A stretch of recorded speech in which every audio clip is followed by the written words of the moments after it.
एका मोठ्या बाउलमध्ये मी 1 वाटी गव्हाचं पीठ घेतलेलं आहे। त्याच वाटीने यामध्ये मी आता पाव वाटी रवा घालून घेते। बारीक किंवा जाड कुठलाही रवा तुम्ही घेऊ शकता। यामध्ये चवीपुरता मीठ घालून घेऊ। हे आपण मिक्स करून घेऊ आणि थोडं थोडं पाणी घालून ह्याचं आपण पीठ भिजवून घेऊ। तर थोडा थोडा अंदाज घेत पाणी घालायचं, एकदम पाणी घालायचं नाही, तर पीठ जास्त पातळ होऊन जाईल। तर साधारण इतपत पातळसर आपल्याला हे भिजवून घ्यायचं आहे। यामध्ये रवा आहे त्यामुळे थोडंसं हे अजून घट्ट होईल। 5-1 मिनिट आपण हे असं झाकून ठेवू, तोपर्यंत आपण बाकीची तयारी करून घेऊ। इथे गॅसवर मी एक पॅन ठेवलेला आहे। पॅनमध्ये 2 चमचे तेल घालून घेऊ। तेलामध्ये 1 चमचाभर जिरं घालून घेऊ।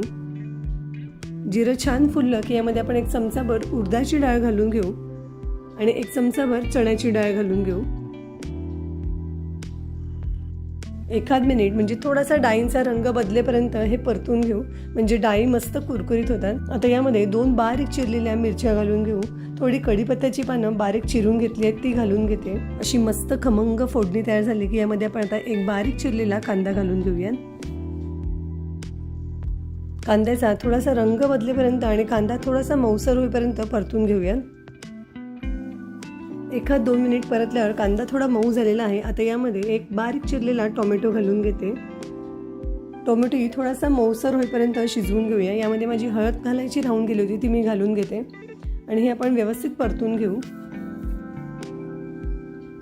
तर इथे साधारण 5-1 मिनिट शिजवल्यावर टोमॅटो छान मऊ झालेला आहे।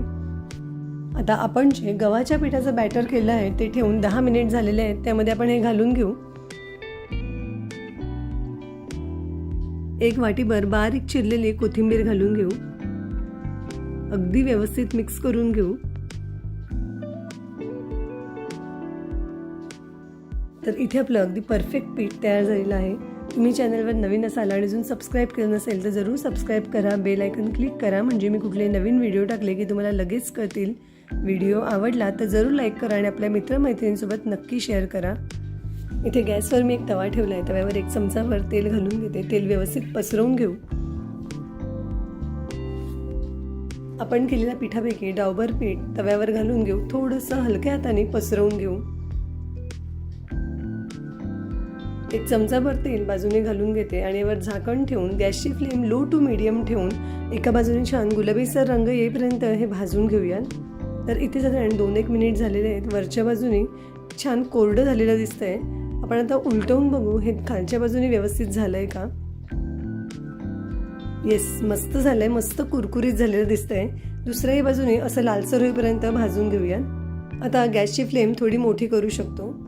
दुसऱ्याही बाजूने छान लालसर रंगावर भाजून झालेलं आहे। तर असं हे आपलं मस्त गव्हाच्या पिठाचं धिरडं तयार झालेलं आहे। हे धिरडं वरून मस्त कुरकुरीत आणि आतून अगदी छान सुपर सॉफ्ट होतं।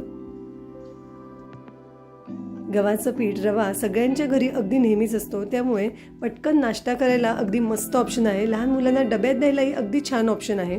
तर असे हे मस्त गव्हाच्या पिठाचे झटपट होणारे धिरडे तुम्हाला कसे वाटले जरूर मला कमेंट्समध्ये कळवा। पुन्हा भेटू अशाच एका मस्त रेसिपीसह। धन्यवाद।